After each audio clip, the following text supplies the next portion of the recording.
I'm Ann Croker, writing coach. If you're tuning in for the first time, welcome. If you're a regular, welcome back.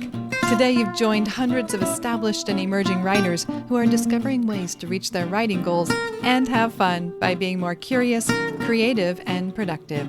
You're listening to the Ann Croker Writing Coach Podcast, episode 253. Hey there, writer. Consider a lowly stick, memorialized by my friend Jennifer Dukes-Lee. Little wise stick, fragile, knobby crossroads in my fingers, bring me eyes to see how God is in my midst. Jennifer penned that poem after we chatted about a prompt found in Poemcrazy by Susan Goldsmith Wooldridge. In chapter 31, Susan instructs us to find something in nature that attracts our attention. Maybe the object has a quality we're attracted to, or maybe it's just kind of speaking to us in some way. So Jennifer found and pondered the little wise stick she found and used Susan's prompt to craft that small poem. Well, I decided to try Susan's prompt myself and thought I'd tell you a little bit about it today. Following Susan's instructions, I found objects in my yard that attracted my attention. One was a pine cone, and so the prompt goes like this. First, we name it. Now, you can name it by its actual name, like a pine cone, or you can make up a name like tree cigar. So Susan says you could call a mushroom white sticky or plum cloud, or you could use its actual name, mushroom.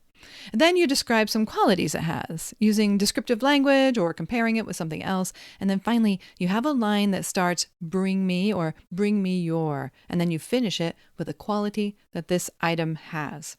As with any creative venture or poem, you get to make it your own. You can leave off the bring me part or expand on its name or its description. Here's an example from Susan's book from a 7th grader.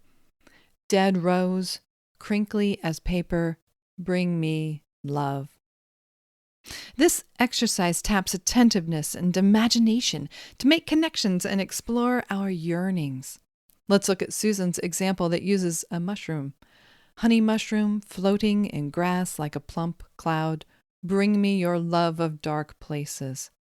So by way of review, after spending a little time with the object you've found, the final template is this. You name it, real or made up, you look like, and then of course you can feel free to drop the you look like and simply creatively describe it, and then bring me or bring me your.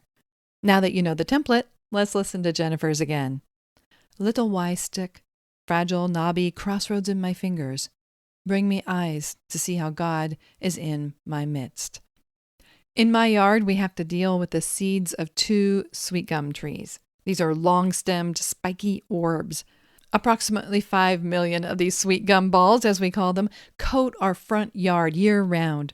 You could spend hours filling 3 giant trash bins, only to look up and see 1,000 more dangling from the branches above, poised to drop during the next thunderstorm that blows through.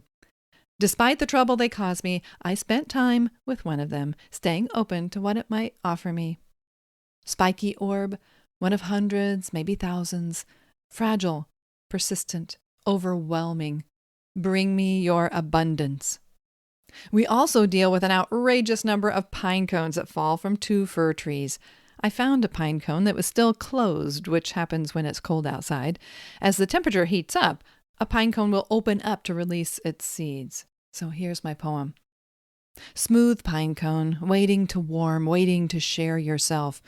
Hatches shut tight against the cold, protecting yourself, soon to unlatch.